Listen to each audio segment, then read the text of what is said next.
ഇടുക്കിയിലേക്ക് വരികയാണെങ്കിൽ അവിടെ ഭൂപ്രശ്നങ്ങൾ പരിഹരിക്കുന്നതിൽ സർക്കാരിനുണ്ടായ വീഴ്ചയാണ് ഇടുക്കിയിൽ LDFന് തിരിച്ചടിയായത്.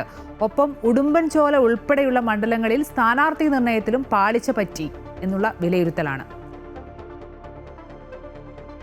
ഭരണവിരുദ്ധ വികാരത്തിനൊപ്പം ഭൂപ്രശ്നങ്ങൾ പരിഹരിക്കുന്നതിലുണ്ടായ കാലതാമസവും ഇടുക്കിയിൽ ഇടതുപക്ഷത്തെ തറപറ്റിച്ചു. പട്ടയ പ്രശ്നം, ഭൂവിനിയോഗ ചട്ട ഭേദഗതി, നിർമ്മാണ നിരോധനം എന്നിവയ്ക്ക് പരിഹാരം കാണാൻ 10 വർഷമുണ്ടായിട്ടും സർക്കാരിന് കഴിഞ്ഞില്ല. അവസാന മന്ത്രിസഭാ യോഗത്തിലാണ് നിർമ്മാണ നിരോധനം നീക്കി ഉത്തരവിറക്കിയത്. എന്നാൽ ഇത് നിയമമാക്കാനും കഴിഞ്ഞില്ല. ഭൂപ്രശ്നങ്ങൾ UDF പ്രധാന ചർച്ചയാക്കിയപ്പോൾ അത് ഫലപ്രദമായി പ്രതിരോധിക്കാൻ LDFനായില്ല.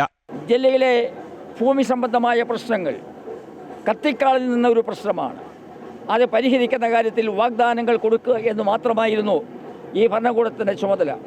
വാഗ്ദാന ലംഘനങ്ങളുടെ പിതാവാണ് സഖാവ് പിണറായി വിജയൻ. ഇടുക്കി പദ്ധതിക്ക് ഇടുക്കിക്ക് പ്രത്യേക പാക്കേജ് ഉണ്ടെന്ന് പറഞ്ഞു.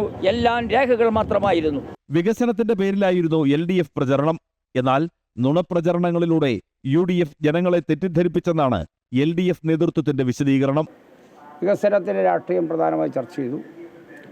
അപവാദ പ്രചരണങ്ങൾ, കള്ളപ്രചാര വേലയുമായിട്ടാണ് UDF വന്നത്. അവർക്ക് സ്വാഭാവികമായിട്ടും ആ പ്രചരണത്തിനകത്തുണ്ടായിട്ടുള്ള ഒരു മേൽക്കൈ സ്വാഭാവികമായിട്ടുണ്ടായിട്ടുണ്ട് എന്നാണ് ഈ തെരഞ്ഞെടുപ്പ് ഫലം തെളിയിക്കുന്നത്. ചുവപ്പുകോട്ടയായ ഉടുമ്പൻചോലയിലുണ്ടായ വൻ തോൽവിയാണ് CPMനെ ഞെട്ടിച്ചത്. MM മണിയെ അനാരോഗ്യത്തിന്റെ പേര് പറഞ്ഞ് ഒഴിവാക്കിയപ്പോൾ പകരം വന്നത് 74-കാരനായ KK ജയചന്ദ്രനാണ്. ഇത് അംഗീകരിക്കാൻ പാർട്ടി അണികൾ തയ്യാറാകാതിരുന്നതാണ് ഇവിടെ തിരിച്ചടിയായത്. അമൃത ന്യൂസ്, ഇടുക്കി.